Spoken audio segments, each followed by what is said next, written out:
If your webinar or event platform doesn't automatically sync registrants to marketing events, I have a solution for you with a workflow.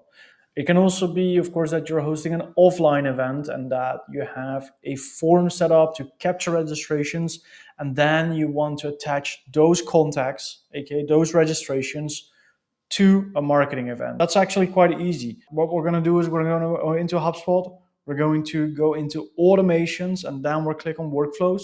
Okay. And what we're now going to do is we're going to create a new workflow. We're doing that from scratch because, as I always say, AI is okay, but if you use AI for everything, you're not going to learn anything, and then you don't really understand the power of workflows. So we're going to choose a trigger. The trigger here is a form submission, right? So in reality, the way that this, of course, works is that you have a landing page for your offline event. On that landing page, you're probably embedding a HubSpot form where people fill in their name, their email address, maybe some more information. And then what we want to do is we want to associate that contact that was created through this form submission to a marketing event in HubSpot, right? Because what we can then do is we can put automations in place, or we can say, this marketing event is part of a bigger campaign, such as emails, the landing page that we discussed before, and we want to measure the performance of that campaign. Without doing that, it's a lot more difficult because you need a lot more custom setup. So marketing events is super easy to do that. I'm going to look for a form, and I think I'm going to use this one, a webinar landing page. This can also, of course, also be your offline event, right? So I'm going to click on webinar landing page. Any form submission, that's our trigger, right? To this specific form, okay? That's the webinar landing page. There's other criteria. You might want to use this. Most likely you're not going to use these. So we're going to go next. Do we want this? Probably not. Sometimes you will want it to filter maybe people out. You could even filter competitors out, right? Using a contact property, predefining the competitors by email, whatever. But for this sake of example, we're not gonna. And the re-enroll feature, I'm gonna turn that on, okay?